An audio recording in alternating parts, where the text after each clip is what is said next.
Hello everyone, मैं doctor प्रगति गुप्ता और आज इस वीडियो में हम बात करने वाले हैं दो ऐसी कंडीशंस के बारे में जिनके सिम्टम्स लगभग सिमिलर दिखते हैं, लेकिन अपने आप में दोनों बीमारियां अलग है या दोनों कंडीशंस ही डिफरेंट है। आज हम बात करेंगे किडनी पेन के रिगार्डिंग और साथ के साथ बैक पेन के रिगार्डिंग। जब भी पेशेंट क्लिनिक में आता है क्या कंप्लेन करता है, मेरी किडनी में दर्द हो रहा है। किडनी फेलियर के पेशेंट्स जितने भी होते हैं, बट एक्चुअल में किडनी का जो भी पेन रहता है वो रेफर्ड पेन के तौर पे आता है। किडनीज के एग्जैक्ट पोजिशनिंग पे दर्द बहुत कम कंडीशन में देखने को मिलता है और यूजुअली जो हम कंफ्यूज करते हैं, नॉर्मली हम किडनी पेन और बैक पेन दोनों को कंफ्यूज करते हैं आपस में। तो इसीलिए मैं ये लेकर आई हूँ वीडियो जो मदद करेगी आपको दोनों के बीच में डिफरेंस जानने में। दोनों भले ही लगते एक से हैं क्योंकि पोजिशनिंग ऐसी है। किडनी हमारी रेट्रोपेरिटोनियल ऑर्गन्स हैं जो हमारी बैक पोजीशन में प्लेस्ड रहती हैं। तो जब भी किसी को किडनी रिलेटेड इश्यूज होते हैं तो लोग मोस्टली कंफ्यूज कर जाते हैं कि जो बैक पेन है ज़रूरी नहीं है किडनी रेडिएटिंग पेन ही हो, नॉर्मल बैक एक भी हो सकता है। तो इन दोनों के बीच में डिफरेंस समझना बहुत ज़रूरी है। हमारी बॉडी बहुत ही कॉम्प्लेक्स स्ट्रक्चर है, इसीलिए दो सिमिलर दिखती हुई कंडीशन आपस में अलग ज़रूर हो सकती हैं क्योंकि छोटे छोटे से डिफरेंस होते हैं दोनों कंडीशन के अंदर। अब हम बात करते हैं किडनी पेन और बैक पेन के बारे में। सबसे पहले हम बात करेंगे किडनी पेन की पोजीशन के बारे में, कहाँ से वो स्टार्ट होता है, किस तरह का पेन होता है। तो किडनी रिगार्डिंग जितने भी पेन है किसी भी इशू से, चाहे किडनी स्टोन की वजह से होगा या कोई भी किडनी में इन्फेक्शन है या रीनल सेल कार्सिनोमा है, कोई भी ऐसी कंडीशन जिसमें किडनी सफ़र कर रही हैं या पॉलीसिस्टिक किडनी भी इवन है, तो कभी कभार पेशेंट को जो पेन महसूस होता है वो आपका प्रेजेंट होता है लोअर रिब्स के और फ्लैंक्स के बीच में। आपका जो फ्लैंक एरिया है, जो आपका ये वाला हिस्सा है बैक साइड, आपके बटक्स और आपके लोअर रिब्स के बीच में इस तरीके का वहाँ पर पेन होता है और ये पेन आपका बैक साइड से फॉरवर्ड की तरफ रेडिएट भी कर जाता है। ज़्यादातर ये देखने को मिलता है किडनी स्टोन्स के केसेस में। और जो नेचर होता है किडनी पेन का वो डल नेचर का भी हो सकता है, बहुत हल्का भी हो सकता है, या कॉन्स्टेंटली बहुत शार्प, बहुत तीखा दर्द भी हो सकता है। और जितने भी आपके मस्कुलोस्केलेटल पेन्स हैं, नॉर्मल बैक एक है, जो मांसपेशी का दर्द है, वो ज़्यादातर आपका लोअर बैक में कहीं भी देखने को मिल सकता है। आपकी थाइस तक जा सकता है, आपके पैर तक जा सकता है, क्योंकि किसी भी नर्व इरिटेशन की वजह से, जैसे हम शियाटिक पेन देखते हैं, अगर शियाटिक नर्व की इरिटेशन है तो आपका लोअर बैक से लेके आपके बटक्स, आपके थाइज, आपके नी से होते होते आपके टो तक जा सकता है, पैर तक जा सकता है। आपके जितने भी मस्कुलोस्केलेटल पेन्स होते हैं, जितने भी आपकी मांसपेशी का दर्द होता है, उनकी एक खासियत होती है। जब भी आप उस पर वहाँ पर टच करोगे, मालिश करोगे, सिकाई करोगे तो पेशेंट को आराम महसूस होता है। ये एक ऐसी कंडीशन है जिससे हम थोड़ा सा डिफ्रेंशिएट कर सकते हैं दोनों ही पेन्स को। किडनी रिलेटेड जितने भी पेन्स है, चाहे यूटीआई है, यूरिनरी ट्रैक्ट इन्फेक्शन है, अगर पेशाब में कोई भी इन्फेक्शन हो रहा है तो ज़्यादातर आपके ब्लैडर के ऊपर वहाँ पर पेन महसूस होगा। सिस्टाइटिस जब भी किसी को होता है, ब्लैडर में कोई भी सूजन है, पेशाब में जलन है, तो आपके ब्लैडर के ऊपर लोअर एब्डोमेन में पेन होता है। किडनी रिलेटेड जितने भी पेन्स होते हैं ज़्यादातर इनमें क्या देखने को मिलता है, कांस्टेंट लगातार पेन बना रहता है, चाहे हल्का हो या तीखा हो, बट कांस्टेंट बना रहता है।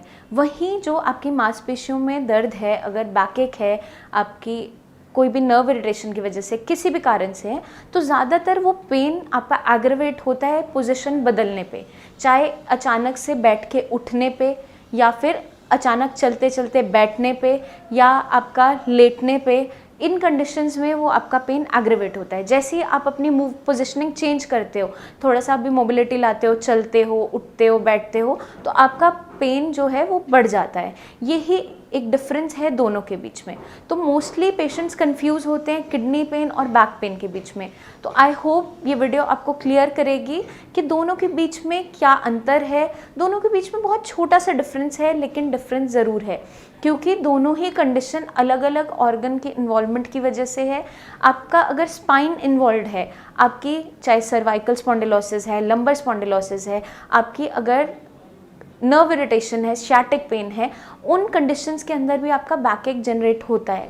और पेशेंट की अगर किडनी रिलेटेड कोई परेशानी है, चाहे किडनी स्टोन्स है या कोई भी ऑब्स्ट्रक्शन कॉज हो रही है स्टोन्स की वजह से, या पेशाब में जलन हो रहा है, कोई यूरिनरी ट्रैक्ट इन्फेक्शन है जो किडनी तक ट्रैवल कर गया है, उस कंडीशन के अंदर कांस्टेंट डल या शार्प पेन बना ही रहता है पेशेंट को। और मोस्टली ये रेडिएट करता है आपकी इनर थाइस की तरफ। जब भी बैक से पेन रेडिएट होगा आपका फ्रंट तक आएगा और इनर थाइस ग्रॉइन रीजन तक रेडिएट करेगा, आपके ब्लैडर के ऊपर रेडिएट करता है। पेशाब में जलन होना, फीवर आना और पेशाब के अंदर झाग महसूस होना, खून महसूस होना, ये सिम्टम्स पाए जाते हैं।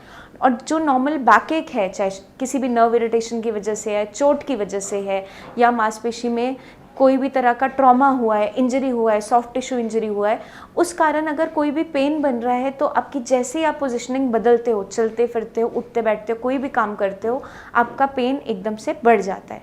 और जैसे ही आप रेस्टिंग कंडीशन में आते हो, नॉर्मली बेड पे अच्छे से सीधे होकर लेटते हो, अगर उस पोर्शन को टच करते हो, वहाँ पर हाथ रखते हो, सिकाई करते हो, मालिश करते हो, तो आपको इमीडिएट आराम महसूस होता है। अब जब कोई भी पेन किलर मेडिसिन लोगे, मसल रिलैक्सेंट लोगे, तो आपको आराम ज़रूर मिलेगा। लेकिन वहीं जो किडनी रिलेटेड पेन्स होते हैं, अगर स्टोन की वजह से है, तो जब तक स्टोन आपके यूरिनरी ट्रैक्ट से बाहर नहीं निकलता है, तब तक वो पेन ऑन एंड ऑफ बना ही रहता है।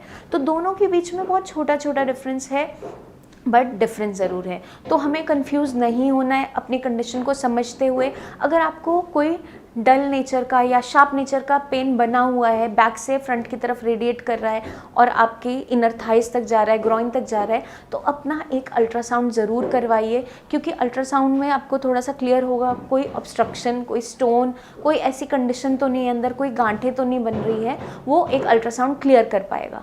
अगर हमें नॉर्मल बैक एक बना रहता है तो उसके लिए आप एक एक्सरे स्पाइन, MRI स्पाइन करवा सकते हैं। स्पाइन में कोई भी चेंजेस है, चाहे डिस्क बल्ज है, कोई नर्व इरिटेशन है या कोई भी ट्रॉमा है, उसके बारे में हमें नॉर्मल स्पाइन के एक्सरे से या MRI से बहुत अच्छे से क्लियर होगा।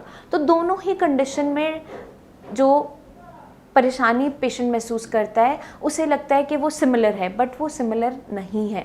तो आई होप ये वीडियो आपको मदद करेगी दोनों के बीच में डिफरेंस को जानने में, अपनी कंडीशन को समझने में। क्योंकि अगर आपको किडनी रिलेटेड कोई भी इश्यूज़ हैं और हम उनको डायग्नोस करने में डिले कर देते हैं, तो आपकी किडनी की कंडीशन ख़राब होती चली जाती है। वहीं अगर आपकी कोई भी बैक एक है, नॉर्मल बैक एक है या स्पाइन में कोई इश्यूज़ हैं, उसका भी अगर डायग्नोसिस टाइमली नहीं होता है, तो हमारे कर्वेचर में, हमारी चलने फिरने के तरीके में चेंजेस आने लग जाते हैं।